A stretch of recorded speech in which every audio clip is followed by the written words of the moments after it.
Welcome into the best in paranormal programming. This is Darkness Radio. I'm your host, Tim Dennis. Well, it's been a strange new year already. I'll tell you that much.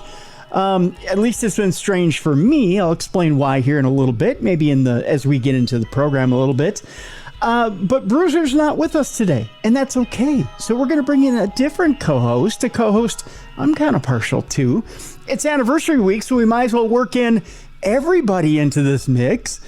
So without further ado, let's bring in one of my favorite co-hosts. Ladies and gentlemen, let's welcome back to the program, Jessica Freeburg. Jessica, hey. It's a Supernatural News and Parashare Wednesday, so who better, Jess, than to bring you back and say hi? Hey, what's happening? Well, you know, a little bit of this, a little bit of that. How's your 2004 treating you so far?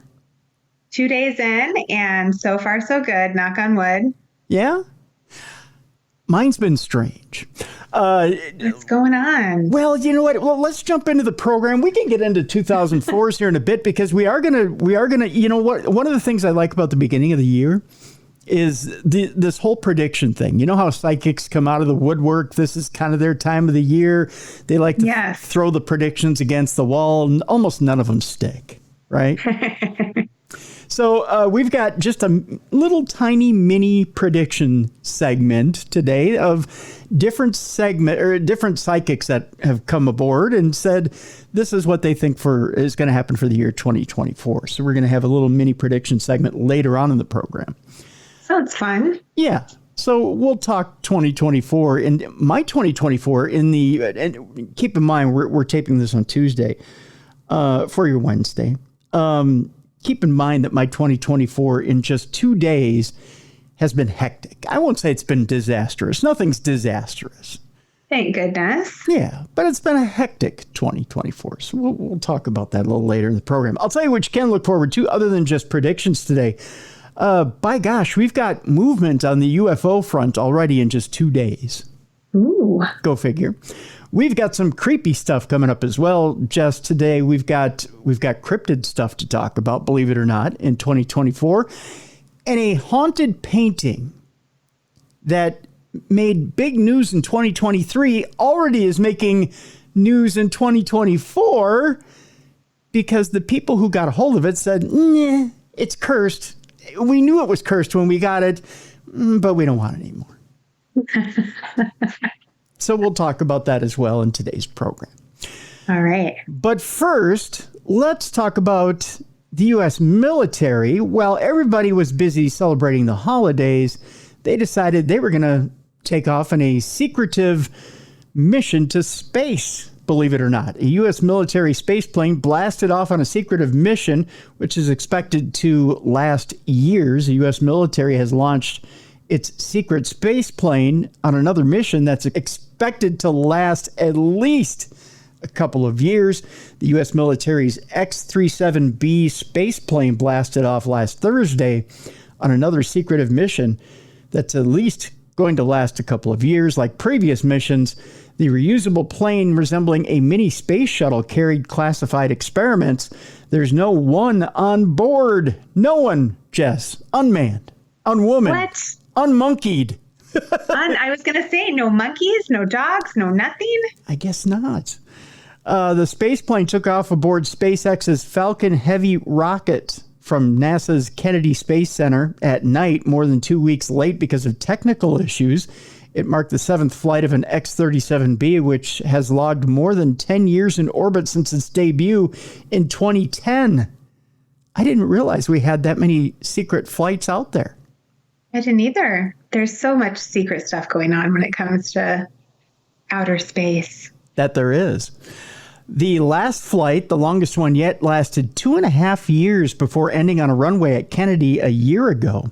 Space Force officials would not say how long this orbital test vehicle would remain aloft or what's on board other than a NASA experiment to gauge the effects of radiation on materials. Do you think they're just trying to figure out like how long things can be up there and spacebound so they can launch us all up there eventually?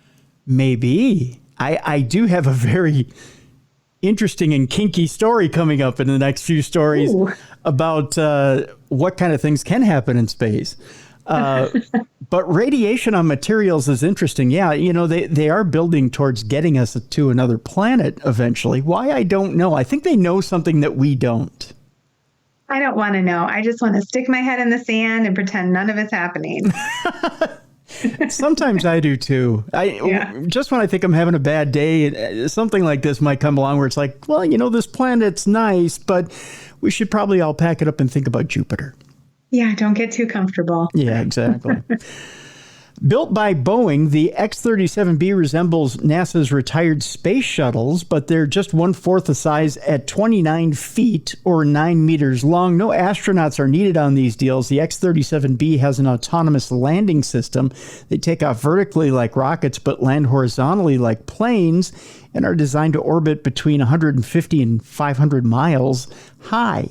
There are 2 X-37Bs based in a former shuttle hangar at Kennedy, so they could take off at any given time. Take off vertically, land horizontally. Sounds like me on every day. Hey, there you go. That's Shoot right up in the morning. You get one of those. There you go. Thank you. Yeah, there you go. Our next story, speaking of space, Jess, Space Jess. That sounds like a great moniker for you if you ever decided you wanted to work for NASA. Space Jess. It's my new band. There you go. Oh, nice. Space Jess. I was looking at Facebook the other day. There's actually a subgroup on space on Facebook entitled "That's My Band Name." Oh, fun. Yeah. And so they turn anything into a band name, depending on if it's a meme or if it's an article or whatever. I was on that thing for like 4 hours the other night because it's just too entertaining. So yeah, Space Jess would be a great band name. Yeah. I think he nailed that one. NASA outlines a plan to deploy burrowing cryobots on the icy moons of Saturn and Jupiter. This is, again, that radiation thing we were talking about and what they plan to do on, speaking of moving everybody to Jupiter. Yeah. Yeah. NASA has laid out a roadmap or major aspects that need to be addressed while developing a robotic system that can explore icy moons with water oceans. Being that we're looking for water oceans on other planets, I think, something definitely is up. It's a major preparation going on right now. Yeah. NASA is building a roadmap for robots that could visit ocean worlds through future space missions and crack the world's thick, icy shells to explore subsurface seas in search of life. Recently, the space agency revealed results from a NASA-sponsored workshop held in February of 2023, at which scientists and engineers gathered to discuss possible cryobot mission concepts. The idea is to crack through the icy exteriors of solar system moons like Jupiter's moon Europa or Saturn's moon Enceladus, and to drop a probe within that can explore the underlying liquid ocean. The cryobot concept explored is an alternative to simply drilling into a world, and involves using a cylindrical device dispatched from a mother unit at the surface of an icy ocean world that can melt ice and therefore slip down as water flows around it and freezes. These probes and this so-called thermal drilling technique are currently commonly employed to investigate glaciers and ice caps here on Earth, but the icy shells of worlds like Europa and Enceladus are colder and thicker. They also present behaviors that are far less predictable, hence needing robots. We need the robots. We need the probing. I was thinking it sounds like one of those doctor visits you have to drink all that stuff for before you go. I don't know if the worlds need to drink anything before we send the bots, but I mean, if they do, then we'll send something along, I guess. Gosh, now you got me thinking about exams. It's like an astral colonoscopy. There was a story this week about being able to see the rings on Uranus. I actually was going to save that one for Bruiser, but now that you're mentioning drinking something before an exam, there you go. You know, the James, now I forget the name of the telescope, the big one, that sees everything. It's focused in on the rings of Uranus right now. So I think it's had a little bit too much to drink for New Year's Eve. Oh, that's a good one. Yeah. Here's another story. You know that NASA's got its eye on other worlds. A breakthrough turns NASA waste into a key for colonizing Mars. So they're taking waste and recycling, hoping that we can colonize Mars, Jess. From Jupiter to Mars. Mm-hmm. Multiple planets. We got a lot of people here. And Uranus. I mean. Well, yeah, and then Uranus as well. What are we over? 8 billion people now that we're over? It's more than McDonald's has served. I know that. It's a lot. Yeah.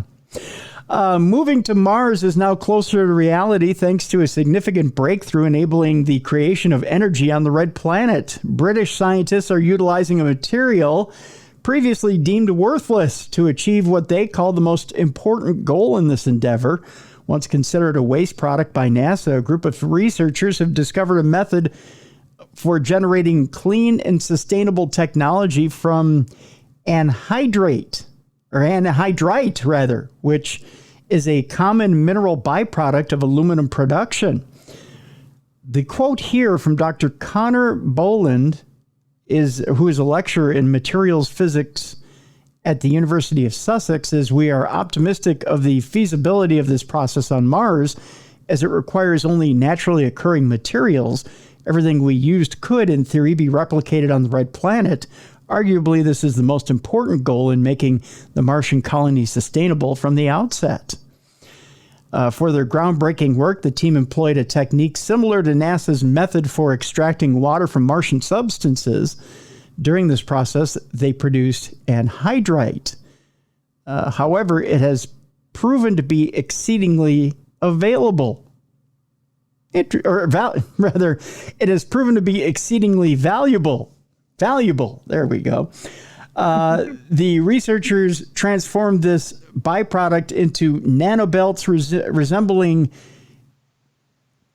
tagliatelle-shaped materials. So these nanobelts show great promise in providing clean energy and sustainable electronics. The process is remarkably sustainable, allowing for the continuous collection and recycling of water at every stage. Interesting. This, by the way, opens avenues for sustainable technology and building on Mars, but also highlights the broader potential for eco-friendly breakthroughs here on Earth. So it has a double use. I like it. There's a lot of words in there I couldn't have pronounced, but I like what's happening. There's a lot in there I can't pronounce either. So how do you like that? I think you nailed it. Well, that's what she said. Speaking of nailing it, let's talk about Shag Harbor, shall we? Yes, please. That's the only segue I had there, Jess. I had to take it one way or another. There's a story here this week that an anonymous witness of a Shag Harbor UFO is sharing their deathbed confession, or did share their deathbed confession, which is unusual because a lot of people from that time or era are not talking. The witness, also known as John Doe, was, of course, they didn't give their name on their deathbed, was one of several to see a strange object over Canada more than 50 years ago. The incident, which occurred on October 4th of 1967, involved multiple witnesses who saw an unidentified object descend from the sky into the ocean a short distance from Shag Harbor, which is a small fishing village situated along the Atlantic coastline of Nova Scotia. When officers arrived at the scene, they witnessed the object, which was estimated to be around 18 meters in diameter, floating on the water with its lights still flashing. It remained visible for some time before disappearing beneath the waves. Despite extensive efforts by the Canadian Navy and its divers to locate the object on the seafloor, no trace of it was ever found, and the incident was ultimately dismissed as unexplained. Now, more than 56 years later, witnesses who had observed that object at the time had contacted Unexplained Mysteries via email to describe his experience. And here it is. A photograph that he presumably captured of the object was also included. I don't have that to show everybody because it's an audio podcast, but I could show you, Jess, if you'd like. Yeah, let's see it. Here's it's not much of anything, to be honest with you. There it is. Okay. It's like a little dot and then a lot of darkness. Yeah, that's pretty accurate. Okay. That's essentially what we're looking at. But here's the way it's described by the actual experiencer. There was this largely brilliantly lit rectangular shaped object. It came out of the water and ascended into the sky and quickly disappeared. This photograph was taken roughly 30 miles away from Shag Harbor about a week after the incident started. As far as I'm aware, and to the best of my knowledge, no man-made craft or submarines possessing such technology exist. One can clearly see from the photo enlargement that this object has no visible means of propulsion, wings, engines, etc. Quite extraordinary and remarkable as to how this object moved and traveled around. I've carried this burden for over 50 years, and now it's time to set this free. It says here, a full-size copy of the submitted UFO image can be viewed below, and I've showed it to Jess. To me, there's not a lot to see in the picture. No, it's definitely a brilliant, bright light. You know, pictures never do justice to things like that. But did he say it was like a week after it started and it came out of the water and went into the sky? Yeah. So this was like a long-term, at least week-long event? Yeah. And it must have repeatedly come back. That is wild. And didn't they report some UFOs going into the water not that long ago? Yeah. SROs or submersible objects are quite common. So it's not an unusual thing to see anymore, at least. Yeah. But Shag Harbor, interesting. I mean, at that time, 50 years ago, it was unusual. Yeah, they're definitely, I can't think of technology that would have been doing that 50 years ago. But No, especially at that time. Now it's a little more common. And we have technology built to do that. At that time, no. Not 1967, as far as I know. As just thinking back to that time. I could be wrong. If you know of something out there and you're listening, correct me. Tim@darknessradio.com. Not that that's a dare or anything, but I'm not like, correct me, prove me wrong. But by all means, please let me know. Let me know if there's something I'm not thinking of. So, all right, Jess. Last story before we go to break here. Here's where what I was talking about before, that NASA and the different space agencies are looking into certain things as far as off-world activities, we'll put it that way, and different things we can do in space. One of those things is reproduction. That's right. They call it the 245 Mile High Club. NASA calls it that, or you call it that? No, that's what they call it. I don't call it that. Yes. That's an actual thing. The headline on this story is, joining the 245 Mile High Club would be quite a challenge, according to this scientist. Too funny. So they're saying that it could be difficult. So why would it be so difficult? Well, they're saying that there's a few things that are difficult, from washing your hair to playing guitar. The spacefaring few have adapted to life while weightless. In other words, astronauts. Right. But there's one thing that happens every day here on Earth that hasn't yet been explored in space. And that is sex. Let's face it. One, because we've only had women in space since the 80s. Right? Yeah, and they're not usually going up as couples. Right. And they're not like, okay, everybody get it on, and they ring a bell and then they, they try it out. And as you pointed out, they don't have couples going up there as well. It says in this article, if we're ever to venture into the stars, how people will have sex in space and even become pregnant will become a pressing issue. Now, they point out logistically, having sex in space may be difficult due to microgravity, which makes it much harder for objects and even human bodies to stay in one place, which can make it fun too. I mean, let's face it. I mean, you're just saying. As far as we are aware, nobody has yet tried, though we can't be 100% certain, because I think you can shut off cameras on those vehicles. I'm just saying. It says here that no one has had sex in space, or at least admitted to having sex in space. This according to Adam Watkins, who is an associate professor in reproductive and developmental physiology at the University of Nottingham. He told that to Newsweek magazine.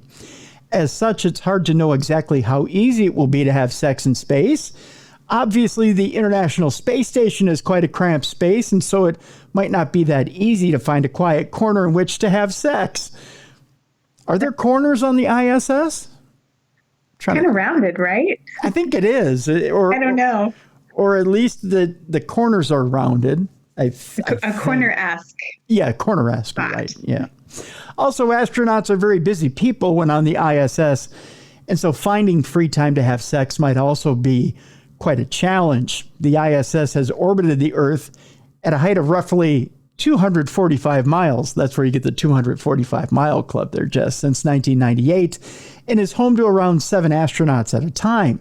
With the rise of commercial space tourism and future long-term space missions, the assumed space celibacy may change, and therefore the complications it may lead to must be considered. With the establishment of orbital hotels and extended missions into the cosmos, national and private space entities must address the inevitable realities of human sexuality and intimacy in space. This topic can no longer be ignored if we hope to secure humanity's long-term survival and well-being beyond Earth. That's a quote from Maria Santagita, who is a research fellow at the Astrosexological Research Institute. I am putting in my application tomorrow. That's a thing? That's a thing, I guess. She's the best job ever.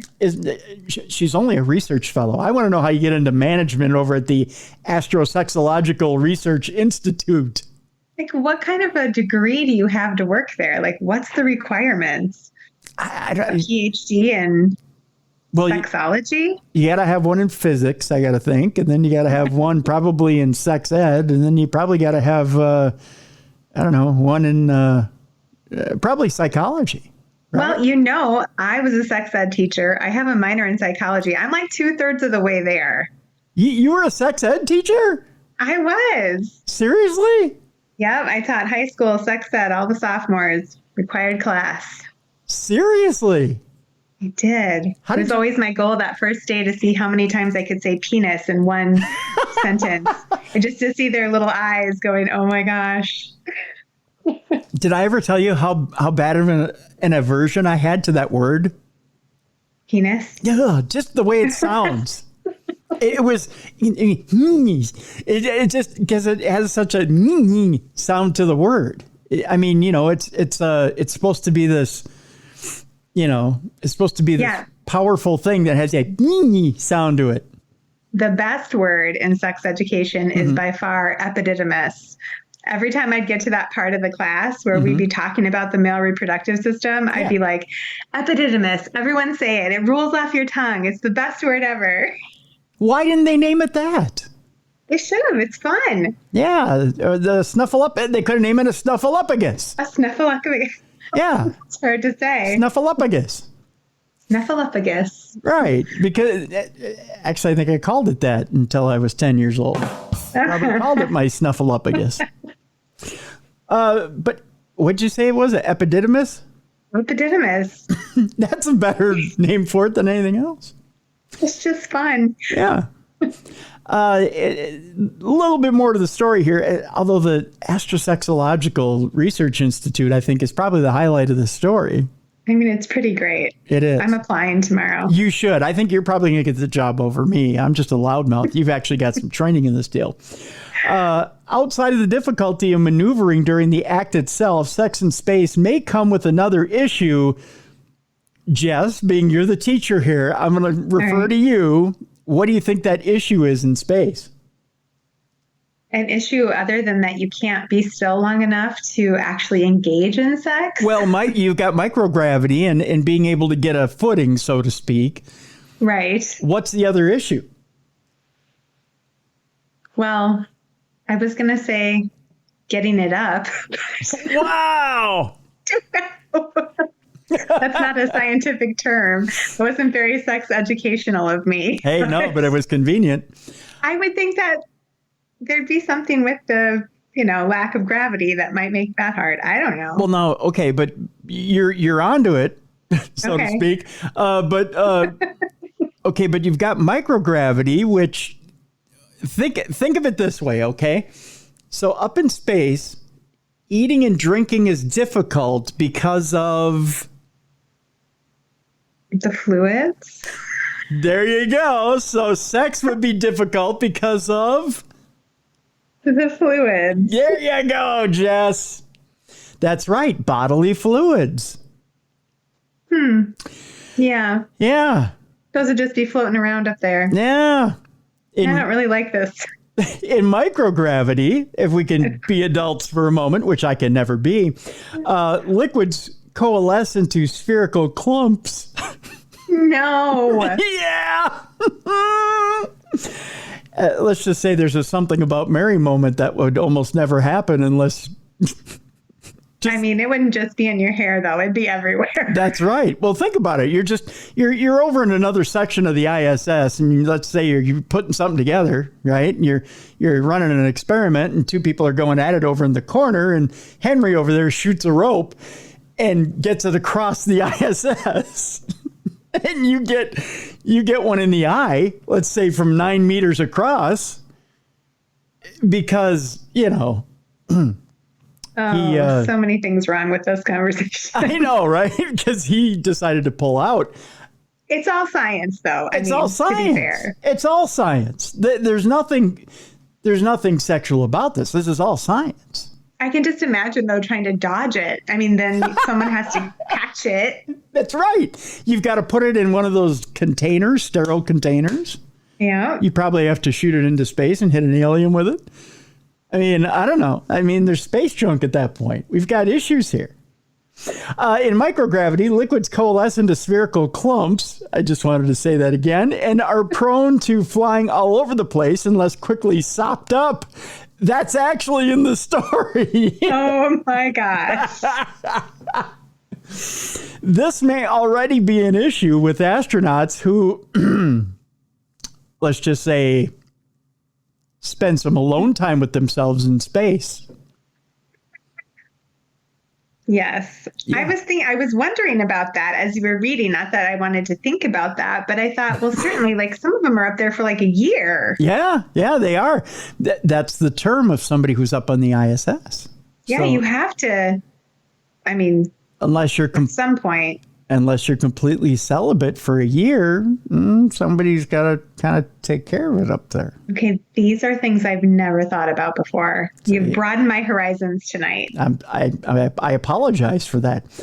Though unsurprisingly, none have publicly admitted to doing so while on board a space station, so we don't know how the fluid issue can best be dealt with. I wonder how they do it.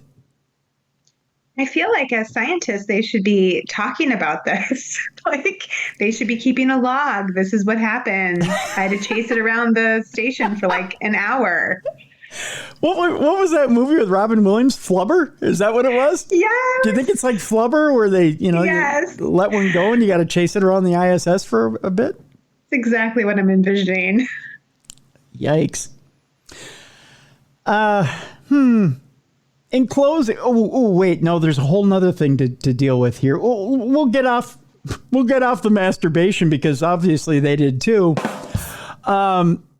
Astronauts are not particularly forthcoming about their firsthand experiences of self-pleasure in space, according to Santa Gita. She said devices including masturbation aids equipped with fluid suction apparatuses could be used to manage the effect of weightlessness on ejaculate secretions and lubricant. We'll let you imagine that part, and we'll move past that. Here's the other thing that's interesting, Jess, about this whole thing, and that is getting pregnant in space. Oh, yeah. Because, let's face it, if you're going to go on a mission to Mars, that's a 5-year mission. Right.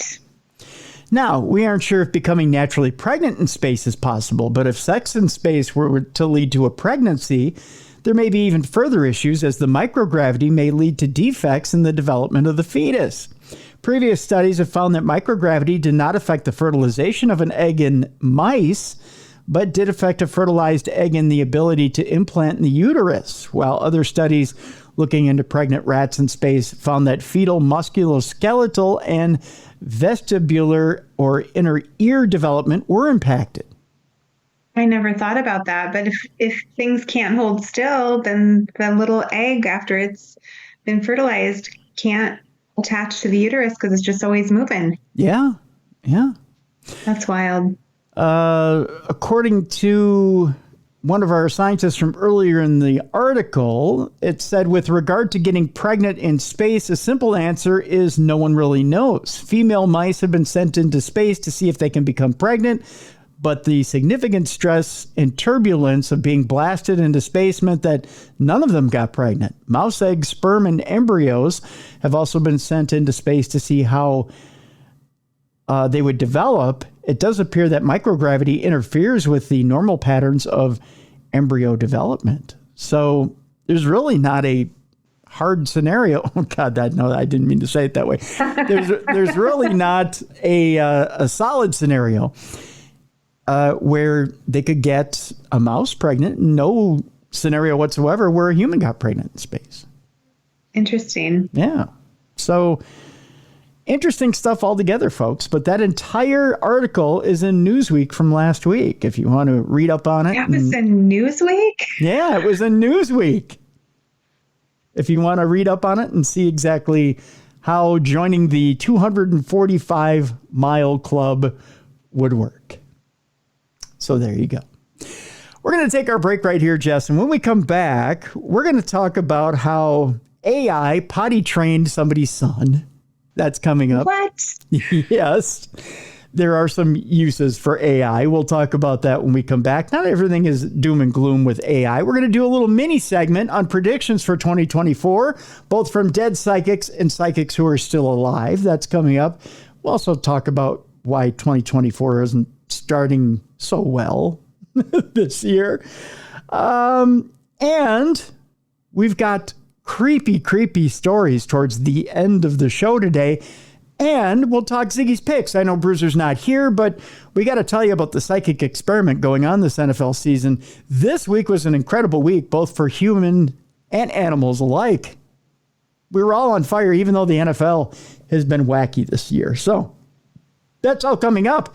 It is a Supernatural News and Parashare Wednesday right here on the best in paranormal programming. It's an anniversary week. By the way, happy anniversary, Darkness Radio. We're 18 years old this week. So we're like adults now. We are. We can vote. We can die for our country. And in certain states, we can smoke a cigar. So there you go. It's Tim Dennis, Jessica Freeburg on a Supernatural News Wednesday. We'll be back right after this on the best in paranormal programming, Darkness Radio.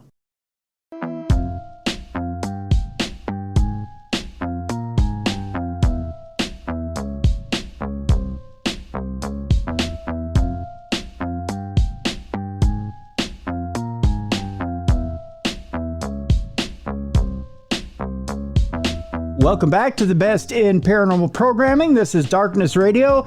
It's a Supernatural News and Parashare Wednesday. Tim Dennison, Jessica Freeburg in for Beer City Bruiser. 18 years, Jess. Wild. Think about that for a second. 18 years. 2006, January 1st, 2006 is when the show kicked off. Jess, do you remember what year you came aboard?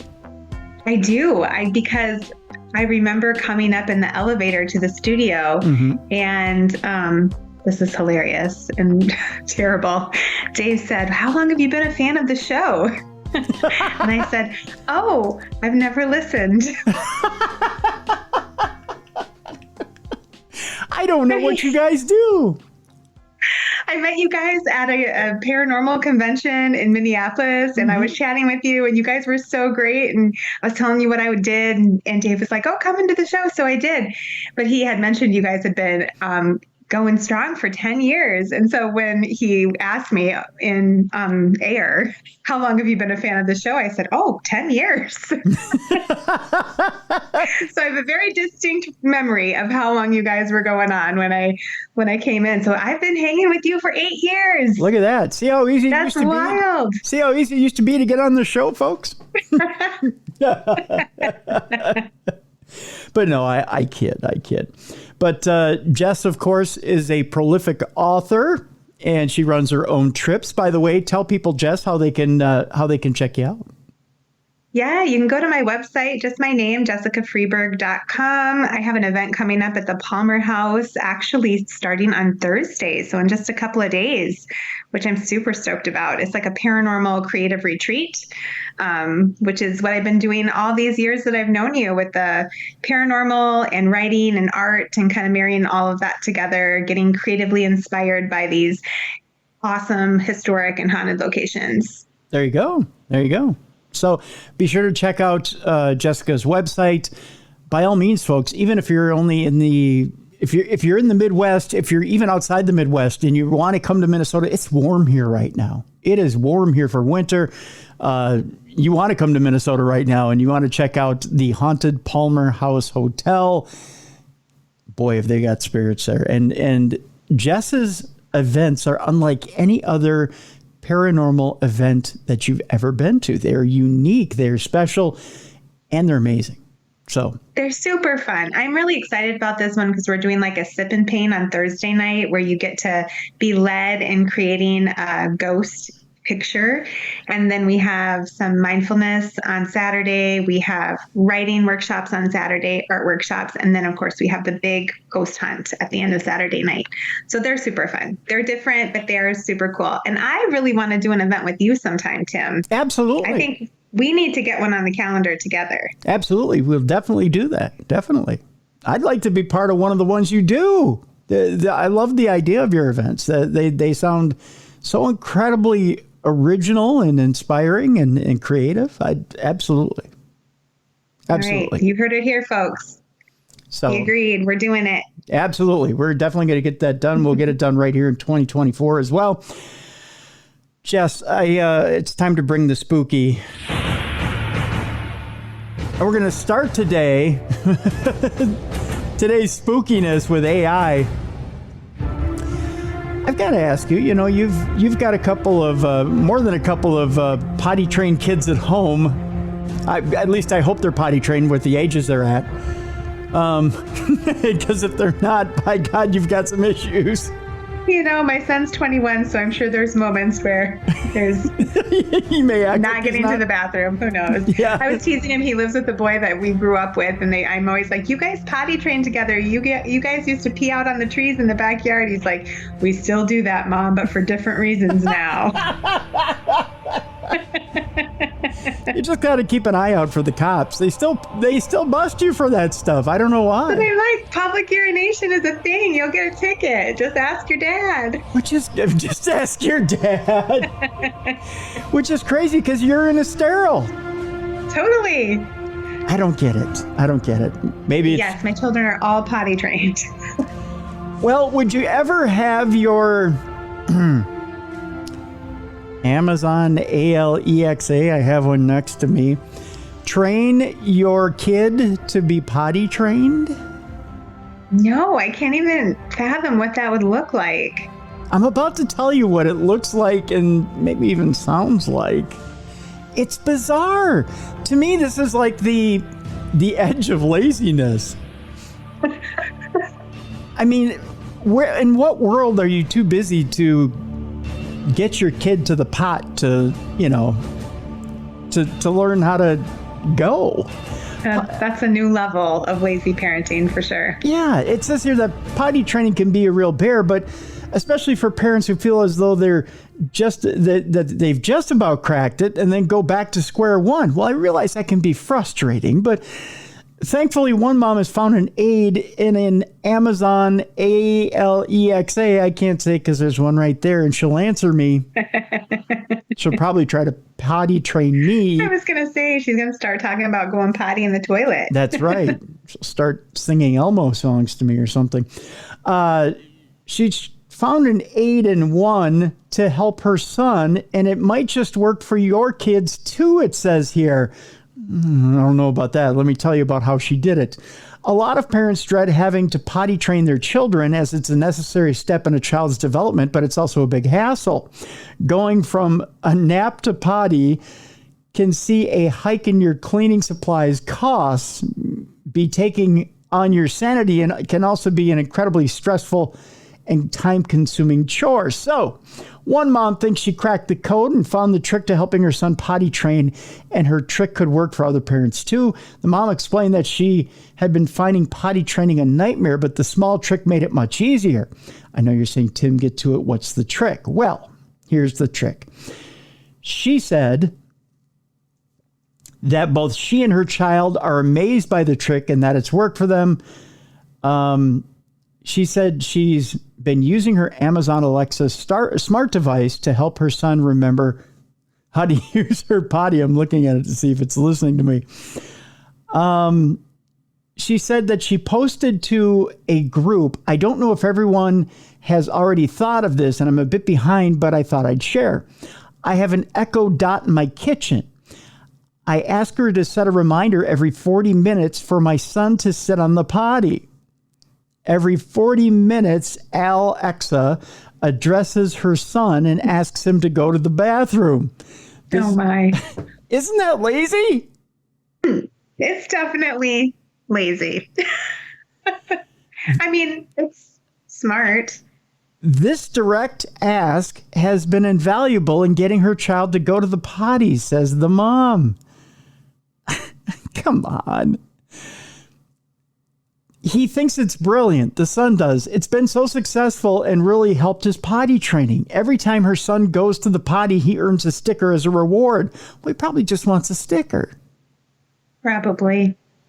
But it's probably kind of cool to have Alexa call you out and say, hey, Tim, time to go to the bathroom. I would probably set it to remind me to take my meds. I mean, you know. Leanne's post was popular with over 300 people liking the post, and with many fellow parents commenting to say that they'd be trying the trick for themselves. One person wrote, "That's genius. Our little boy would love that and much more likely to be doing it if Alexa told him than us, for sure." Wow. Our kids listen to Alexa more than they listen to us now. Yeah. These are scary times. That is scary. Another replied, "Oh my God, worth having one of those just for that." You're going to buy one just for that? What happened to the days of putting like Cheerios or Fruit Loops in the toilet and having them aim at it? Right. That would be more fun than anything else. That's super fun. I still do that. I'm thinking about going back to it, to be honest with you. A third added, "Love this idea. Been trying to encourage my son to use the potty, so I'm going to enlist Alexa's help." Oh my God. Potty training guru Amanda Jenner also previously shared some other top tips. No two children are the same, according to the expert, when it comes to potty training. She said 2.5 to 3.5 years is the average age. This is in the UK to start potty training. Brushing their teeth is about 32 years old. So, yeah. Just kidding on that one. Some children are ready at 2, but it depends on the child and whether they're showing signs of readiness. As there's no point in trying to teach them something if they're not ready. I think most parents are aware of that. So, using AI to get your kid to go to the bathroom. Do you know what I used, Tim, back in the day? What'd you use?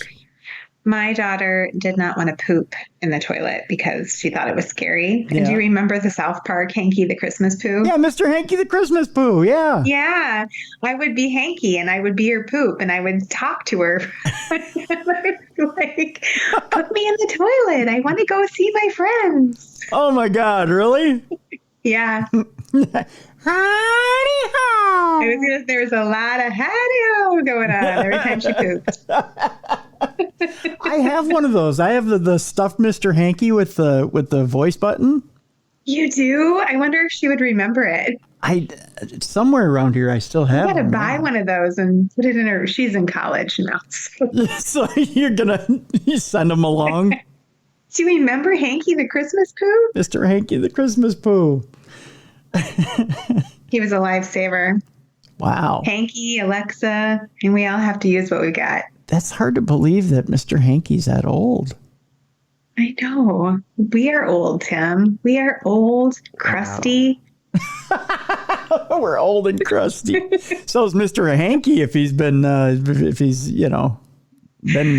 out in your toilet for that long. I'm just saying. Well, our next story, Jess, scientists. Actually, AI is kind of good this podcast, I guess. I like AI, so I'm interested in all of this. Normally, AI is destructive, but it's being used for good things. This podcast. Scientists discover the first new antibiotics in over 60 years by using AI. Really? Yeah. In this story, a new class of antibiotics for drug-resistant MRSA bacteria was discovered using more transparent deep learning models. So they actually found new antibiotics.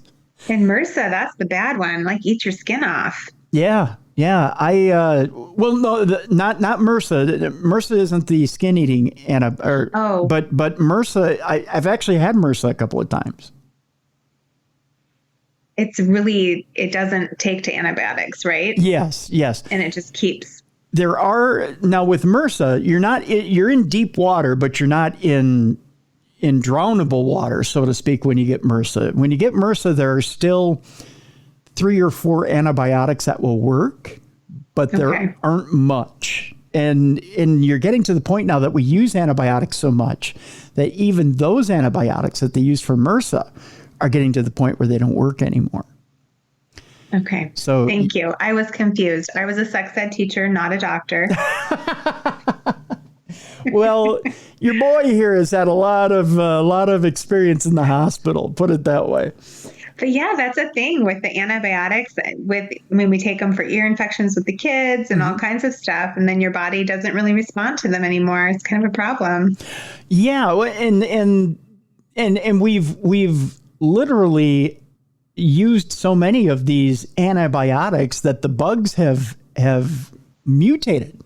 And they mutate out of the effectiveness of these antibiotics. So new ones have to be created, which is impossible because as far as humans go, and I know this sounds weird, but as far as humanity goes, we don't have the capability of finding antibiotics or creating antibiotics fast enough. But what they're doing is these advanced AI models are outthinking us and outthinking some of these formulas and coming up with antibiotics, such as the one that this AI model has found. The use of AI is proving to be a game changer when it comes to medicine, with the technology now helping scientists to unlock the first new antibiotics in 60 years, which is huge. The discovery of a new compound that can kill a drug-resistant bacterium that kills thousands worldwide every year can prove to be a turning point in the fight against antibiotic resistance. The quote here from one of the study's authors in a statement says, "The insight here was that we could see what was being learned by the models to make their predictions that certain molecules would make for good antibiotics." James Collins, professor of medicine, engineering, and science at the Massachusetts Institute of Technology, or MIT, and one of the study's authors, said in a statement. He also went on to say, "Our work provides a framework that is time efficient, resource efficient, and mechanicistically insightful." That's a mouthful. From a chemical structure standpoint in ways that we haven't had to date. The results were published in Nature and co-authored by a team of 21 researchers.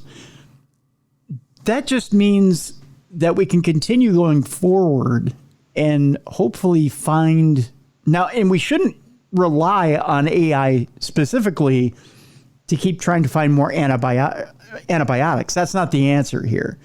The answer really is we shouldn't be relying on antibiotics alone to fight these infections, because the infections are only going to get worse the more we become dependent on antibiotics. The idea is we should be figuring out how to stay away from these infections so that we, Yeah. Yeah. I know with my kids, I used a lot of like essential oils for ear infections and like the little things. Mm-hmm. So they didn't really take antibiotics except if they had strep throat. That was like almost the only time they ever took any. Right. But like ear infections, I just put like a little basil in their ear and then they'd cry because it burned, but cleaned it right up.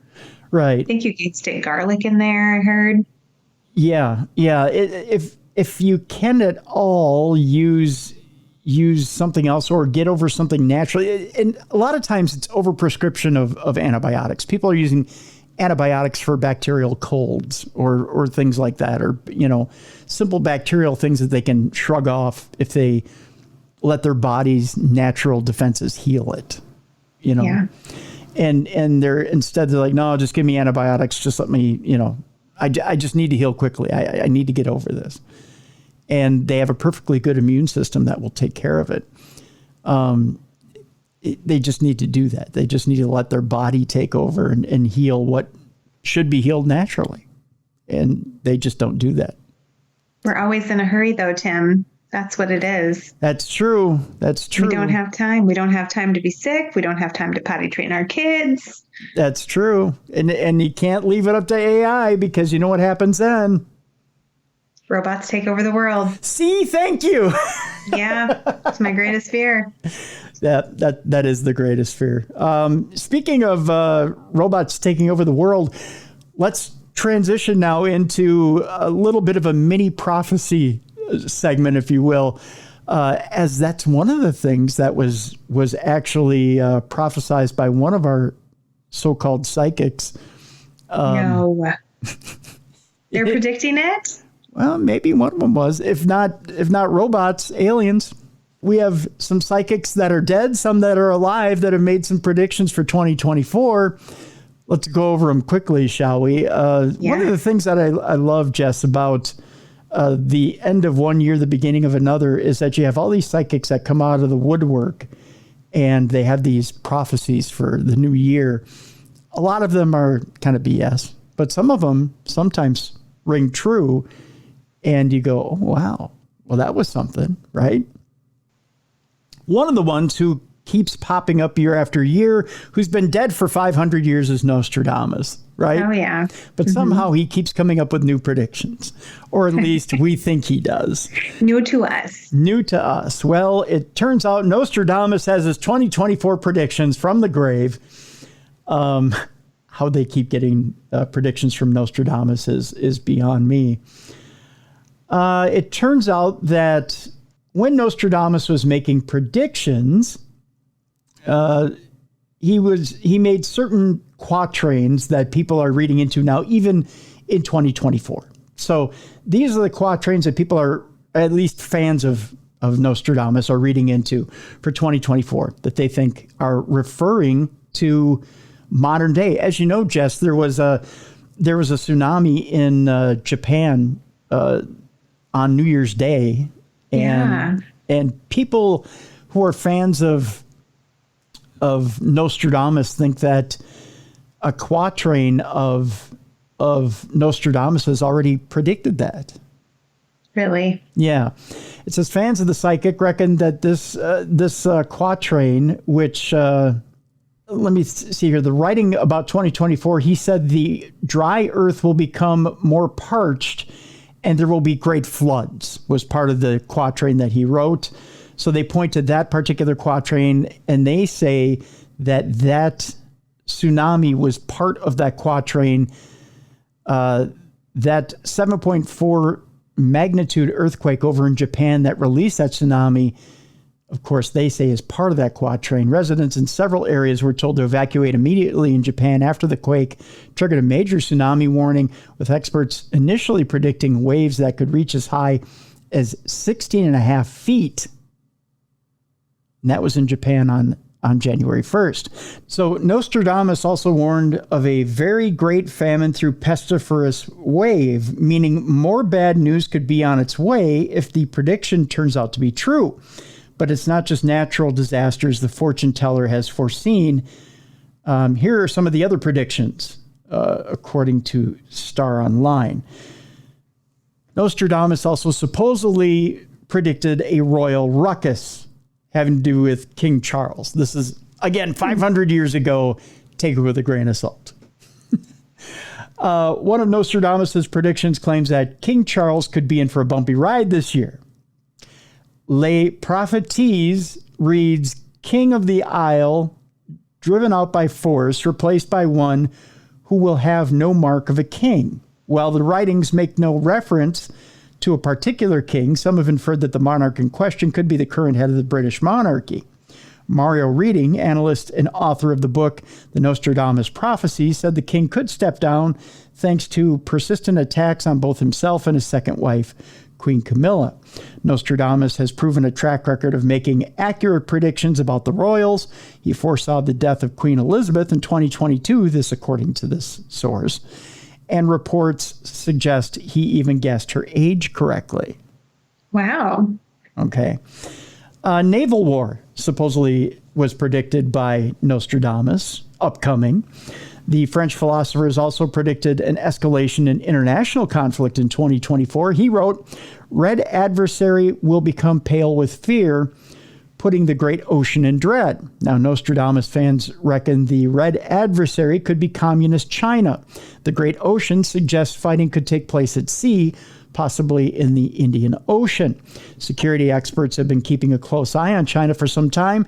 The East Asian country is even said to be gearing up for a space war against the U.S. That's rumor, of course. Nostradamus also predicted the death of Pope Francis in 2024. According to this article, the leader of the Catholic Church will turn 88 this December, and the mystics reckon next year could be tragically his last, or rather this year, 2024. He wrote, through the death of the very old pontiff, a Roman of good age will be elected. Now, see, that 500 years ago this was written. Keep that in mind. There are several candidates who could vie for the top spot when the time comes. Anyone hoping to become the Pope must be male and baptized. The Pope is then chosen from a group of cardinals, and those under the age of 80 then vote for their new leader. So they're spry, Jess. So you're saying I can't be the Pope? Well, kind of disappointed. You're not a cardinal. I mean, if you're a cardinal, whole new ball game there. I'm not a male. Well, there's that. So that's that as far as Nostradamus goes. I don't know. I did watch Midnight Mass on Christmas Eve. The Pope isn't looking good. No. He did stand for some of the Mass, but then after the Mass was over, they brought him out in a wheelchair. And they have a segment after Mass where he greets the children. They have some children come from around the world, and he greets the children after Mass. I know there's a bunch of people now making Pope Catholic kid jokes, I'm sure. But he greets these children from around the world, and then they have this little procession through the cathedral. And one of the cardinals was pushing him in a wheelchair. And I just thought to myself, if the pontiff can't walk this processional, something's really, really wrong. So yeah, that's not a good sign. No. So the other psychic, or one of the psychics we're going to talk about, is also deceased. Baba Vanga, who we talked about last week, Bruiser and I did, who supposedly foretold COVID 9/11, which are both horrifying predictions, also has horrifying predictions for 2024. Oh, come on. Can't they ever see something nice? I know. If they can't say something nice, then keep your prediction to yourself, right? Right. So Baba Vanga was a clairvoyant from Bulgaria who started making eerily accurate predictions at an early age. So there's that. She attributes her incredible powers to a tornado which blinded her. We told you that last week. And world leaders such as Bulgarians Tsar Boris III and Soviet leader Leonid Brezhnev reportedly consulted her in person. Now, after her death in 1996, believers continued to read into future predictions of her work. They claim she was able to predict the death of Princess Diana, the sinking of the Russian submarine Kursk, and the 9/11 terror attacks, as well as the coronavirus pandemic. She did a lot of work after 96 there. I almost said Bruiser. Jess, I know who I'm talking to.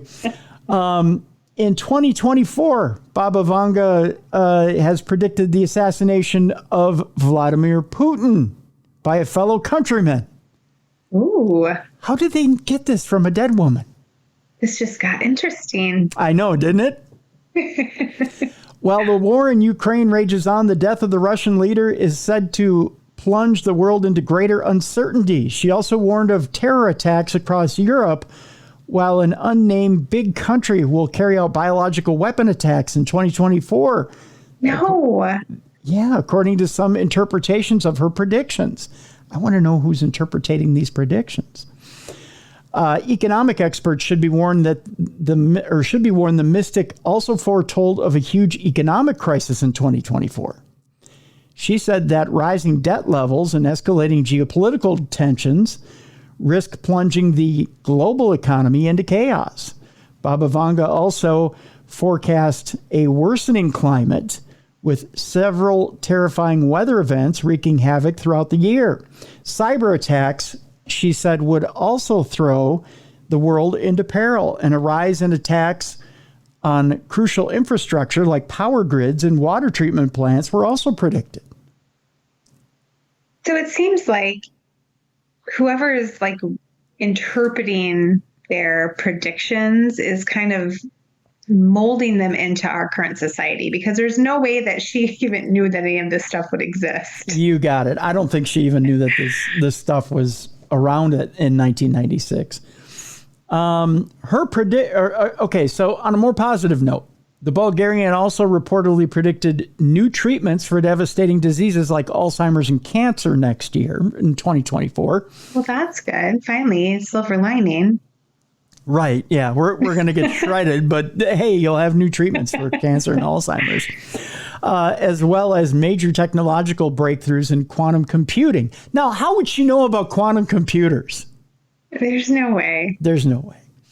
Beyond next year, Baba Vanga said world hunger would end by 2028, ahead of communism's return in 2076. Wait, what? I don't know. Well, humans would crack time travel in 2304. I don't think I'll still be alive then. Gosh darn it. That sounds exciting. Yeah. Maybe somebody from 2304 could come back and help us out a little bit. Yeah. Her predictions, however, should often be taken with a pinch of salt. In 2023, the mystic is said to have predicted a devastating solar storm striking the planet, as well as a nuclear bioweapon attack. Now, we did talk about the solar storm last week, and that the solar storm did happen at the end of 2023. So that technically wasn't wrong. But was it devastating? It wasn't devastating, no. Just happened. It just happened. Yeah. Okay. So there you go. Now, so maybe all this stuff will happen. It just won't be as catastrophic. That's what they're saying. Right. Now, there's a third psychic out there who's known as the living Nostradamus, who predicted COVID issues in a terrifying 2024 warning. This guy's name is Athos Salome. And next year would be a new chapter in human history. He says aliens, a robot rebellion, global catastrophe, and even World War III. Oh my gosh, it sounds like a book I want to read, but I don't actually want to live it. But is it easier coming from this guy? Wow, he's really pretty. See? Yeah, so it makes it easier, doesn't it, Jess?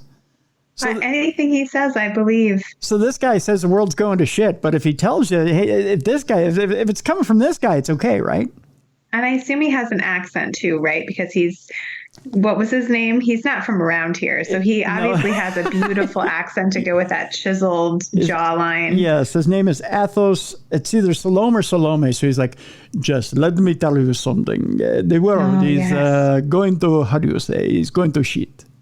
It sounds terrible and great all at the same time. Yeah, it does. Doesn't it? Jess, I don't know how to tell you this, but we need to run away together. The world is going to shit. A man who claims to be a psychic, calls himself the living Nostradamus, has made a prediction for 2024. He's made more than one. He's made a few. And it looks to be an eventful year, Jess. Athos is saying we all need to kiss our Athos goodbye. Oh, no. Oh, he's hailing from Brazil. Ooh, Brazilian. Oh, Brazilian. Ooh la la. My, oh my. Athos Salome has warned that next year would be a new chapter in human history with aliens, a robot rebellion, global catastrophe, but also there's some hope there. Okay. There's some I need the hope. Yes. Previously, he claims to have predicted the coronavirus pandemic, the World Cup final, Putin's invasion of Ukraine, and even the death of the Queen. With regards to 2024, Salome says it'll be an utterly transformative year with humans finally making contact with aliens. Well, that's good. Rather than it being a terrifying invasion, he forecasts that humans and aliens will communicate through encrypted signals intercepted by a network of telescopes. Wait, that doesn't sound like clear-cut communication. No, it sounds very confusing. They're not going to call me or text me or shoot me a DM. No way. I don't think aliens would do that. No. No. The 37-year-old also claims an asteroid abundant with rich materials is hurling for Earth and will land safely next year. Well, that's good. Maybe it'll land in a cloud of Charmin. I don't know. How does an asteroid just hurl and land safely? Yeah, those don't go together. No, that's an oxymoron. Sorry, Athos. That doesn't ring true with me. I believe everything he says. Do you? Is it because he's so pretty? Yes. Yeah, that's what it is. Strictly because he's pretty. Yeah. Also, he's saying things aren't horrible, so I like that. You like that? And he's pretty. Okay. So this asteroid abundant with rich material is hurtling for Earth and will land safely next year, sparking the new space race as countries fight to get their hands on it. Apart from that, Salome claims that AI will awaken and become self-aware, leading the way for a machine-led rebellion. Oh, good. No, I hate that. They're taking over the Earth, Jess. But you'll be safe in Athos's arms. So there's that. When it comes to global conflicts, Salome claims it's a urgent reality with World War III being suddenly triggered by either an event in the South China Sea or a major cyber attack, with a fight between China and Russia descending into an all-out war. But again, Jess, you'll be safe in Athos's arms. As long as everything ends with safe in Athos's arms. Okay. The Sun reports that if 2024 didn't already look bleak, Salome has warned of impending global catastrophe as natural disasters sweep the globe, and claims he knows where the tragedies will take place. The psychic predicts that 3 major flashpoints of pain in the Middle East and Africa, South Sudan, Somalia, and Yemen will all be those flashpoints. But again, you'll be safe in this man's arms. So just stare deeply into his eyes one more time, Jess, before we go to the next story. And then think about all that sweet, sweet sex on the ISS you two will have as we're all burning down here on Earth. Just chasing after the globs that are floating through. Just my husband's going to love this episode, by the way. Yeah, he really is. Just make sure you dodge the crusty globs that are floating up there on the ISS. Okay, I think that's we're done with the psychic prediction segments, I think. Although I will make honorable mention of the Old Moore's Almanac, which gets published over in England. Yeah. They made one prediction that's interesting when it comes to aliens. Now, the Old Moore's Almanac is known for making extremely accurate prediction. It's kind of like the Farmer's Almanac over here. Yeah. Okay. So to give you an idea of how accurate they are, all right, they were the ones who in previous years predicted that Kanye West would have mental health problems and that President Trump would run for president again. Really? Yeah, they're that accurate. They also predicted the rise of Bitcoin over 10 years ago. Huh. Interesting, huh? Okay. Now, Old Moore's Almanac has predicted that there would be aliens for real in 2023. When they predicted that, they didn't see that the American government would open up these hearings. So that kind of qualifies as aliens for real, right? I think so, yeah. Okay. So what are we looking forward to in 2024 when it comes to Old Moore's Almanac? Well, here's what they say. They say there's an assassination warning for Trump, the end of cash, the end of roads, as in what we're driving on. What? Yeah. And a massive earthquake that extends across multiple borders. Okay, so an assassination attempt? Yeah. Okay. I'm processing. Yeah. It's a lot. I mean, it all sounds so bizarre, but... End of roads? How are we going to get around? Maybe they start making space cars. I don't know. You remember those floating cars we always wished for? Those Jetsons cars when we were kids? I really thought that was going to be a thing. I remember writing about that in middle school when it was like 2000. Yeah. What was it going to be like? I'm like, we're totally going to be flying around in cars. Right. We're not. So, but that was the thing that got me about this prediction is the end of roads. That was the thing that... That's crazy. Yeah. So we're getting flying cars, Jess. That's what I was getting at. That's my takeaway, and I like that part. Yeah. The rest of it I could do without. Yeah, but we're getting floating cars. Just saying. Not saying, just saying, Jess. We're getting floating cars. So you and Athos can do it in a floating car, in the back seat. Just saying. Let's move on, shall we? We shall. We shall.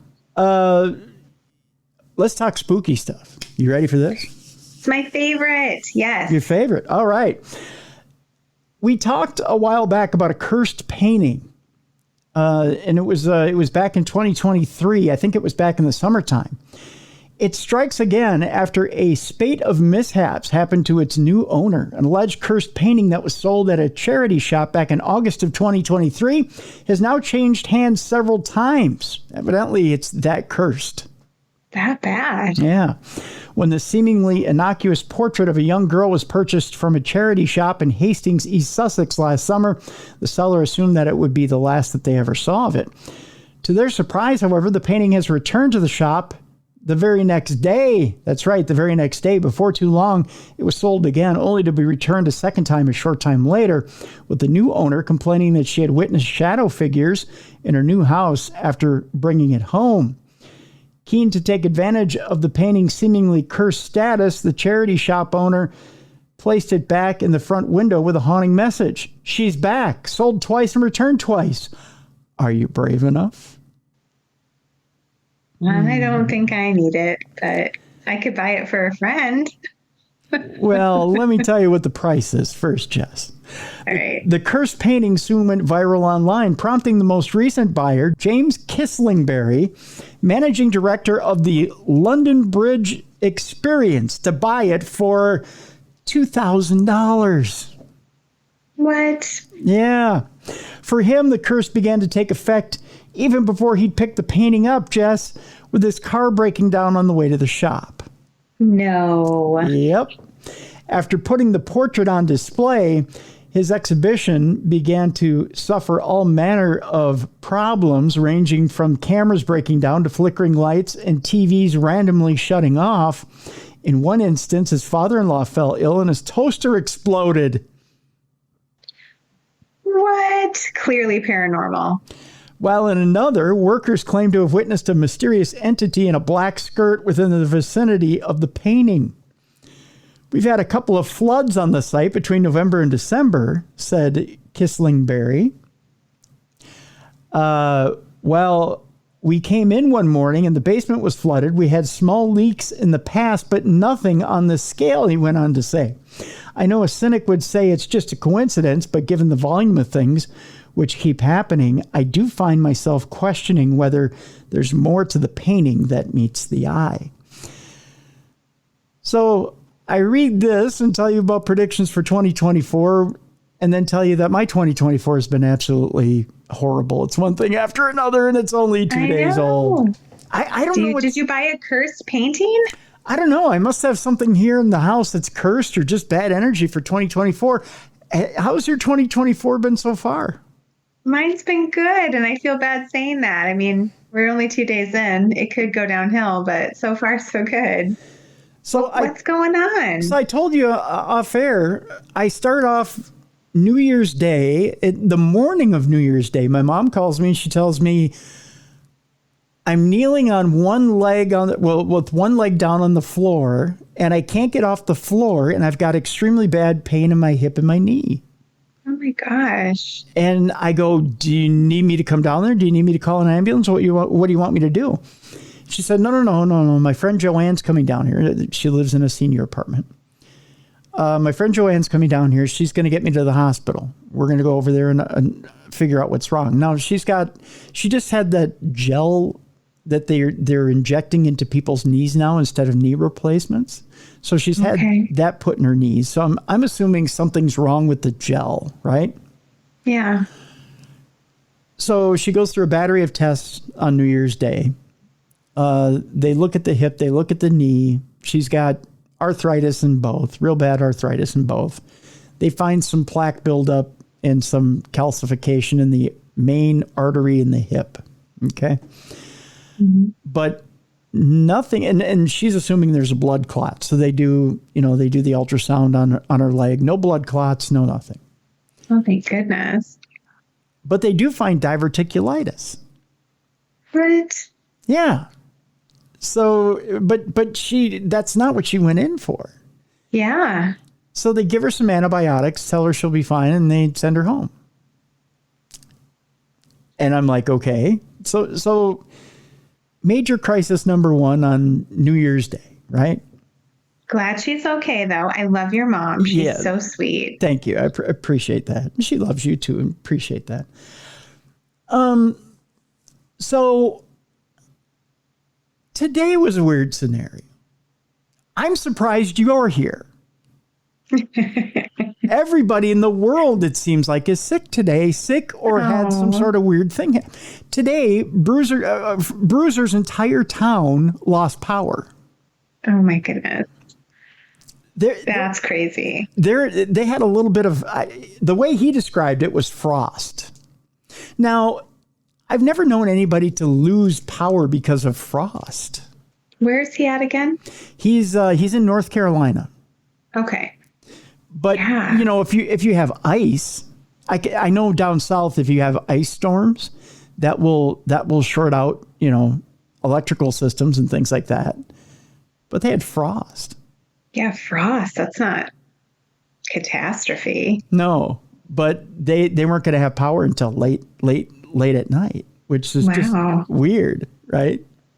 I don't know. It's just weird, Jess. That is weird. Weird. So I don't know. 2 days in, 2 weird things. Yeah. What's going to happen tomorrow? I don't know. That's what I'm saying. I need to change the juju somehow here. I need to, I don't know. Maybe I should have done that New Year's Eve cleansing thing with the candle and all that other stuff and the salt water and It's not too late. You just got to run around your house 3 times in your underpants, chant, boogity boogity. I need to find Athos and look deep into his eyes. And put it on social media. That's what I have to do. I have to film it. And everything will be fine. Okay. Yep. I have to film it? Yeah, you have to film yourself running around in your underpants. I do? And then I have to put it on. And put it on Facebook. Okay. Instagram, all of it. It doesn't sound right, but okay. This is secure. This will protect you forever. Okay. All right. Well, Athos told me. Oh, Athos told. Well, if Athos told you, then yeah, I'll do that right away. No problem. No, tomorrow is gonna be a better day. I can feel it. Oh, good. Because I was feeling kind of weird about that filming myself and putting it on social media.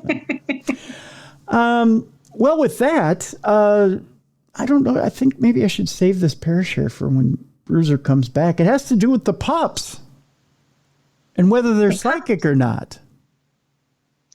Your call. Do you want to save it for him? You can.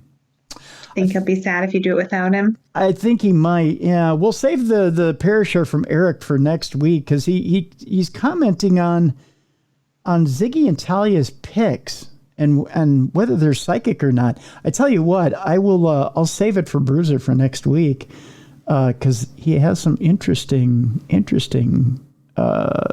points of view there that we'll discuss. We're coming down to the end of the NFL season, Jess, and we'll talk a little bit about Ziggy's picks. And Ziggy and Talia did really good this week. Let's talk about other animals here in a moment. I do have a story here about a mom that's terrified as a haunted Frozen doll returns to the house after she put it in the garbage twice. Oh, no. Have you ever had a haunted doll there at the house? We've not. My kids have been afraid of dolls, though, forever. Like, we used to have to keep all of the dolls locked up in a box and in the basement, and the door had to be shut. Like, they could never be, left out in a living room. It's like the only toy that I knew was going to get cleaned up when they were done playing with it because they were so scared of them. Really?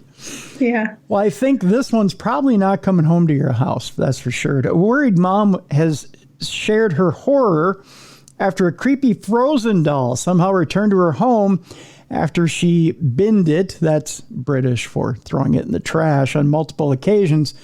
It even started singing and spooked the family out. Oh, no. Mm-hmm. Dolls get a bad rap in horror films. And they're often pretty creepy. But you may never look at your childhood toys the same after watching a chilling thriller or two. But one thing we didn't think would prove quite so scary is a Disney toy. But one woman has been left terrified of a piece of Frozen merchandise that her young child was given for Christmas. Oh, that's the worst. You get something for Christmas and then it turns out to be haunted. A mom from Houston has taken to social media in 2020 to reveal why she believes her daughter Aurelia had a haunted Elsa doll. Well, that's the worst too, that Elsa would be, a tool of the devil. In a viral post on Facebook, which has now been deleted, Emily Madania explained that Aurelia's toy had first started to freak them out when it began singing and, began singing and talking in Spanish while switched off. Why does that make it evil? That just makes it bilingual. I'm impressed. Yeah. Elsa's been doing some Duolingo. It's been watching. What's that movie that came out from Disney that was popular? Encanto? Yeah, Encanto. It just watches Encanto when you're on Disney Plus when you're not watching. That's all. I think that's a smart haunted doll. Yeah, that's exactly. She and her husband, Matt, decided to throw the doll out with their daughter's blessing. Why? Because you're all racist? But since then, it has found its way back into their home, not once, but twice. Emily wrote, Matt threw it away weeks ago, but then we found it inside on a wooden bench. No, that is really creepy. The quote here is, okay, so we were weirded out and tightly wrapped it in its own garbage bag and put that garbage bag inside another garbage bag filled with other garbage. Oh, that is so mean. And then put it in the bottom of our garbage can underneath a bunch of other garbage bags full of garbage and wheeled it to the curb, and it was collected on garbage day. And it came back again. The family then went on vacation. Okay? Thinking the whole thing was behind them, Jess. But when they returned home, the doll was back. No. Yeah. The quote here, we were out of town, forgot about it. Today, Aurelia says, Mom, I saw the Elsa doll again in the backyard. In the backyard? Yep. Here's an artist sketch of the cute little Elsa doll that speaks Spanish. Oh, it is cute, but at this point, it has to be covered in garbage. And I know. It smells like rotted vegetables. It's got a little grease on it.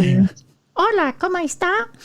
After throwing it out didn't work, Emily decided the only way to be rid of the thing for good was to send it far, far away. So she posted it to her friend Chris, who lives over 1,500 miles away and has been entertained by the tale of the haunted doll. Right? Oh, no, that's not good friendship. No, but evidently he thought it was entertaining. So she confirmed that Chris had since received Elsa and has taped the creepy toy to the hood of his car to stop it from going anywhere else. So fingers crossed it stays there. Unsurprisingly, people on Facebook were shocked by the post. One person commented, "You should have burned it. It doesn't burn. If it doesn't burn, then it's possessed." Another said, "I've thoroughly enjoyed following this saga. Be sure to post if the doll does return." What a crazy situation. I honestly think they should just... honestly, a doll that just speaks Spanish is not that creepy to me. No, it gets creepy, though, when it keeps coming back. Yeah. And I think it's a little weird that it's now taped on the hood of a guy's car. He's just driving around with a freaking doll on the hood of his Elsa's a hood ornament is hysterical. Walking around going, "You quiero Taco Bell." Yeah, I think that's kind of cool. Yeah, I'd take it. It's a good one. Yeah, I'd take it. Sure, why not? Let's talk Bigfoot for a moment here, Jess. Wintergreen police are weighing in on Bigfoot sightings. Some of them say they don't think it is up to snuff. We go to Virginia, where police are debunking recent reports of a cryptid roaming Virginia mountains. The Wintergreen Police Department posted on Tuesday, December 26th, "Is Bigfoot real or not? We may never know. We do know that the Bigfoot sightings on the mountain were staged." Ooh. Although they didn't put a D in there, they put "were staged." Because they aren't English majors over there at the police department. The individual behind it was just trying to have a little fun and create a little lighthearted conversation. Interesting. Let me show you what they have for the Wintergreen Police for a picture for this. Does that look real to you? Oh, 100%. No. No. Not at all. No. So there you go. Oh, they go and ruin it for all of us when they do these staged or stage as the stage. Yeah. Fake sightings. That's right. One thing that is real, we go to Loch Ness in Scotland, where a Loch Ness monster hunter's shock is apparent after a mystery 10-foot creature is spotted in the loch. 59-year-old Ian O'Fadigan was shocked to spot a 10-foot wake on the surface of the loch as the infamous creature reportedly prowled the waters just beneath while he watched via webcam. This actually happened on December 30th, just before the new year. All right. The latest Loch Ness monster sighting shows a 10-foot wake on the surface as a creature prowls the waters just beneath, claims veteran Nessie hunter Ian O'Fadigan. The recording comes after Mr. O'Fadigan, who's all of 59 years old, said he was shocked to spot the fabled creature while watching the water via webcam. The clip was captured from a webcam maintained by Visit Inverness Loch Ness at Shoreland Lodges near Fort Augustus on the loch's southern shore. In the footage, a long wake is seen moving north to south against the current, traversing the camera's entire field of vision for 4 minutes. Usually wakes don't last that long, said Mr. O'Fadigan, who was shocked at the length of time. My first instinct of what it could be was this could be our resident monster. The disturbance of the wake on the surface of the water is 10 feet long in a singular line, and this length of disturbance is present throughout the whole 4 minutes. It's a movement of intent, not something meandering around in a given space. In his clip, which has been sped up for brevity, a wake is clearly discernible moving through the center of the loch. The monster hunter has already weighed up the other potential culprits and remains convinced. He said, I don't think it is the behavior and swimming tendencies of a seal. Its maneuverability says the same. Large fish cause wakes, but this wake goes through a long stretch of water, and this would make it an unlikely candidate. So there you go. He's convinced it was one more Nessie sighting before 2024. Got it in right before the end of the year. Right before the end of the year. It's time now for Ziggy's Picks. Of course, if you guys aren't familiar with what Ziggy's Picks are, it's simple. We've done a psychic experiment. Human versus animal. Animal versus human. Who can guess the most amount of NFL games correctly. And it's real simple. What the dogs have done, they get presented with two pictures of two helmets. So they get the NFL games, the entire slate of NFL games for the weekend, and they have to pick each game correctly, or what they think the games are going to be. Bruiser and I pick the games as well each week, the entire slate of NFL games. And of course, whoever's right is whoever's right. And some weeks the dogs beat the humans, some weeks the humans beat the dogs. All right. Well, what was it this week? Well, this week, believe it or not, the dogs almost beat the human. Or the dogs did beat the humans. It beat one human. Ziggy and Talia beat Bruiser. Did they? But they tied Timmy. Oh. We picked all 16 contests this week. Ziggy went 11-5. Talia went 11-5. Bruiser went 10-6, and I went 11-5 this week. Well done. You're right up there with the pups. That's right. And again, if you want to see all the results and who picked what game and what winner and what loser, you can go to darknessradioshow.com, click on the Ziggy's Picks tab, and you'll be able to see who won what game and exactly what the breakdown is on every game and every win. Now, here are the percentages so far over the season, Jess. Now, I think it's the Rhine Institute that says in order to be psychic, you have to pick 7 out of 10. Okay. In order to be psychic. Now, or a 700 pick percentage. Okay. Keep in mind, up until this point, we have gone to pick 254 games in the NFL season. Solid. That's a lot of games. It's a lot, yeah. Okay. So far for the season, Ziggy's pick percentage is at 559. Whoa. It's pretty good for a dog, right? Pretty good for a dog. Ziggy is 142 and 112. Isn't that something? Yeah. I'm impressed. Talia is at a 535 pick percentage at 136 and 118. These dogs are clearly psychic. See? Bruiser is at 583, and he's a 583 pick percentage. He's at 148 and 106. Oh, way to go, Bruiser. And your boy here has a 626 pick percentage, 159 and 95. You're the most psychic of them all.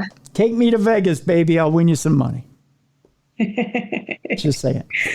So you can see all that again by going to darknessradioshow.com/Ziggy's Picks, or just go to darknessradioshow.com, click on Ziggy's Picks. You'll be able to see everything there. So there you go. Including this picture of Ziggy across the banner. See, look at that. Aw, Ziggy. Cute picture of Ziggy just taking a nap. A well-deserved nap after picking all those games. That's a lot of work, for sure. That is a lot of work. That's for certain. All right, so last story of the day today. Different people have their different beliefs. We've talked predictions. We've talked in your Athos, of course. And we've talked all kinds of different things today. We're going to talk beliefs to end the program today. We've talked predictions. We've talked all kinds of things of the mind. We're going to talk about traditions and beliefs. And we just got out of the Christmas season. We've exited New Year's. We've done all of our traditions, Jess. Do you have a tradition for New Year's? Did you do the black-eyed peas and ham and all that, or do you not do that? Did you eat? No. You didn't eat 12 grapes on New Year's Eve or anything like that? No, I didn't do any of those things. We went to the neighbors. We came home at 11:30 and opened a bottle of kid wine and toasted the children. There you go. That's a good one, though. Well, there are some bizarre festive traditions out there that happen around Christmas time, of course, around New Year's too. I figured I'd pull these as a fun little last story of things that people around the world believe in that may seem odd to you and I. All right. There's one that sees a pooping log getting beaten up and fed every day. What? Yeah, I figured we'd talk about that as one of them.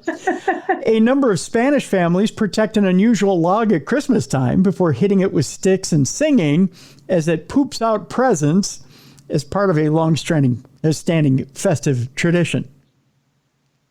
A pooping log. A pooping log. Well, you had Mr. Hanky training your kid to poop. I mean, I'm not saying I don't like it. I've just never heard of it before. If you would have had the pooping log at Christmas, I think that would have been a nice bookend to the year. Just saying.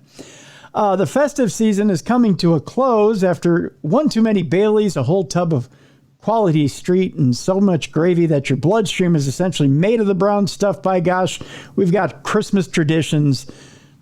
Everybody has their Christmas traditions, but in the UK, they're rather set in their ways. But when it comes to celebrating Christmas, they have habits, but in comparison to other countries around the world, they seem rather tame. We're rather tame here in the U.S. as well. Icelandic children don't get just one Santa Claus, Jess. They get 13 mischievous trolls roaming around the country a fortnight before Christmas. No, that doesn't sound pleasant. No, it doesn't. They're similar to Snow White's 7 dwarfs. Meanwhile, in Japan, families often, I can't believe that's right. Families often tuck into KFC on Christmas Day. What? Where is that at? In Japan. They eat Kentucky Fried Chicken in Japan on Christmas Day. Yeah. What the heck? All right. Why not, I guess? I mean, I like a little Kentucky Fried Chicken, especially their mashed potatoes and gravy. Oh, yeah, me too. Yeah. I could go for their coleslaw anytime. But all of it. The biscuits? Oh, yeah. But Christmas Day? No, not Christmas Day. Any other day. Yeah. And in Austria, there is an evil Santa, okay, named Krampus. We know about Krampus, who is said to terrorize naughty children. But that's more beginning of December. That's December 6th. Okay. Yeah. Mexicans host a vegetable carving competition, while in Norway, it's thought that Christmas Eve coincides with the arrival of evil spirits and witches. People in Ukraine typically decorate their trees with fake spider webs, which is said to bring good luck.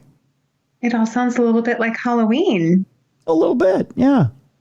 One of the most unique traditions is in Catalonia, Spain, where they observe not one but 2 feces-related traditions. Here we go. Now we're getting down. Okay. Okay.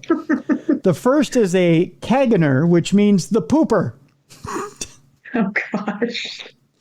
Which is a figure of a pantless man exposing his bum and poo, used as part of the nativity scene. What? That seems sacrilegious. Over the years, many celebrity names have been depicted as caganers. Some of the caganer was originally a portent of good harvest and fortune to come for the year ahead.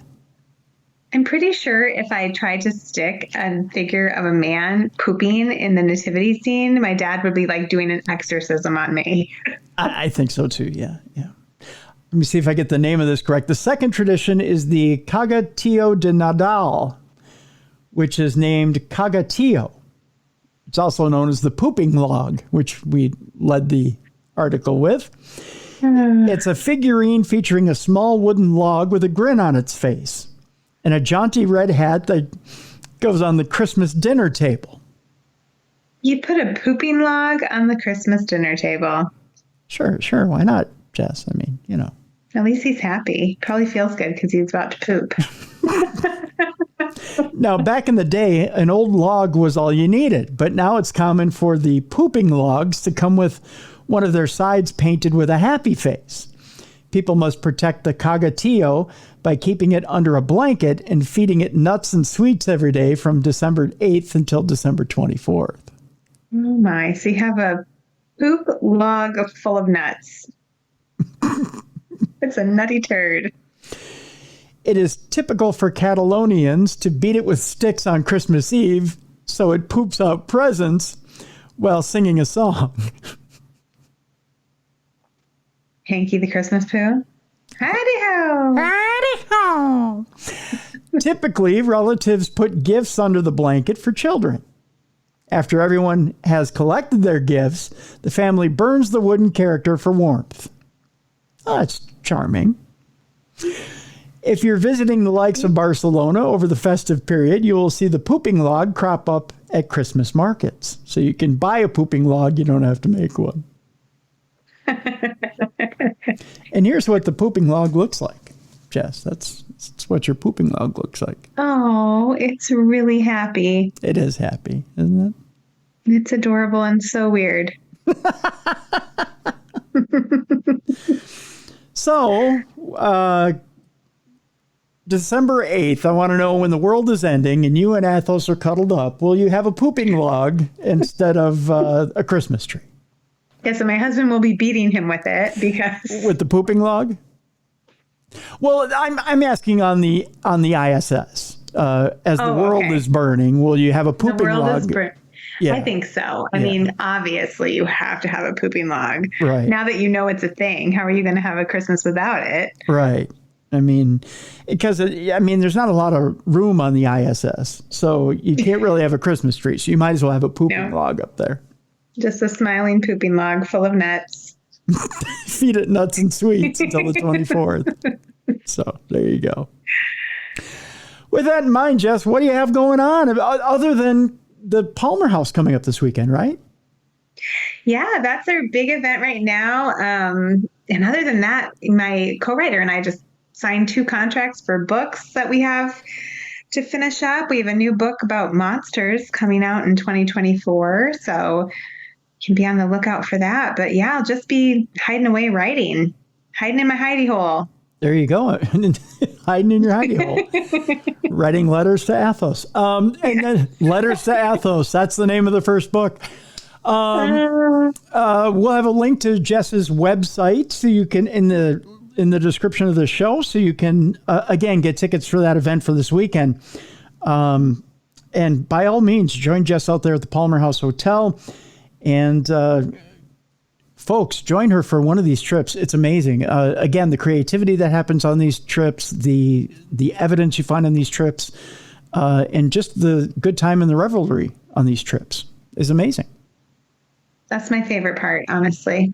The people. Yeah, absolutely. Absolutely.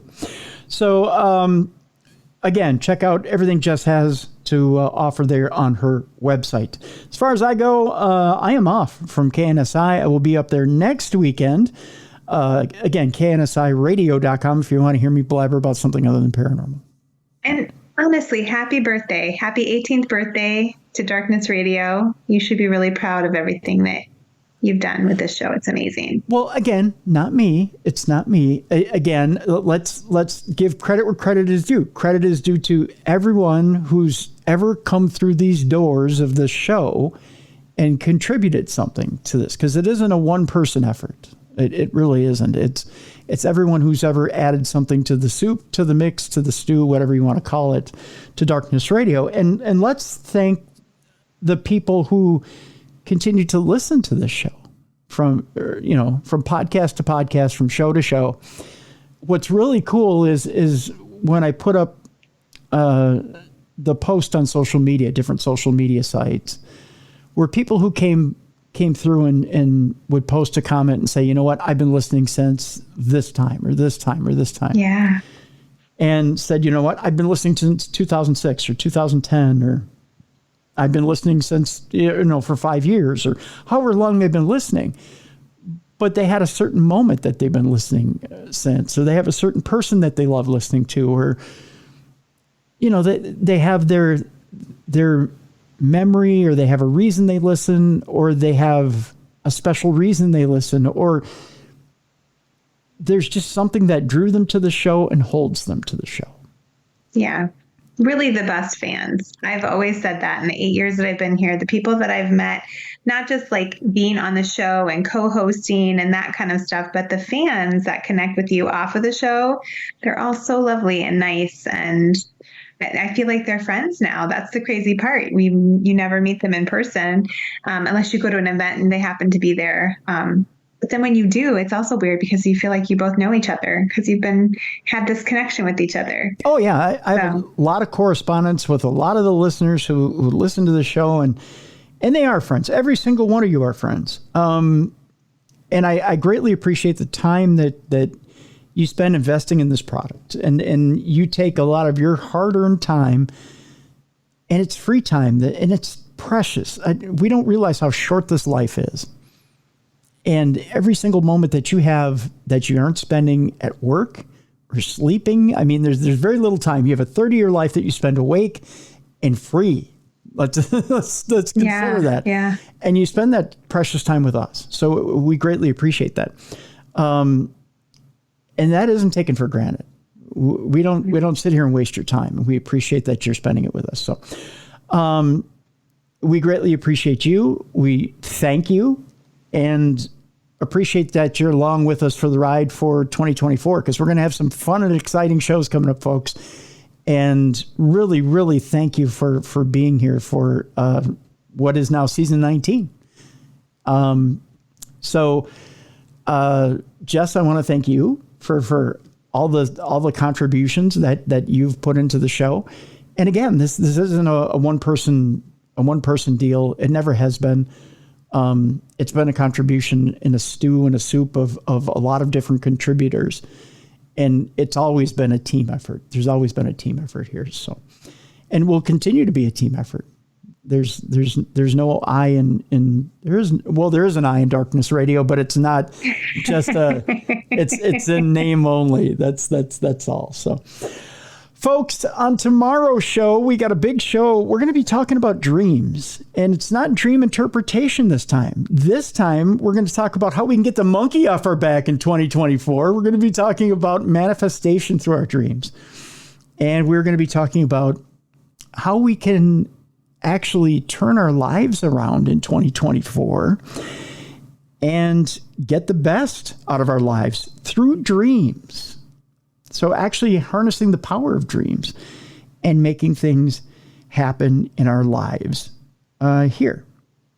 And our guest for tomorrow is a man by the name of Athos. No, I'm kidding. I just wanted to do that for Jess's benefit. Our guest is Michiel Clerk, and he'll be talking to us tomorrow about the topic of harnessing your dreams and making some of them reality. And I'm not talking about metaphorical dreams. I'm talking about actually falling asleep and having lucid dreams as well. So interesting. There's a lot there to talk about tomorrow. So getting guidance from your dreams, guidance from your soul, triggering your inner healer, how to work with a dream, soul work. There's a lot of that. And ancestors in your dreams. We'll talk about ancestors in your dreams as well. It's all coming up tomorrow on The Big Show. So, Michiel Clerk tomorrow on The Big Show. No Athos. I'm sorry, Jess. It's not going to happen. I'll be listening in. This actually sounds more interesting than Athos. He's just a pretty face. Oh, okay. That's good. So, for Jessica Freeburg, I'm Tim Dennis. Thank you so much for continuing to listen to the best in paranormal programming. This has been Darkness Radio.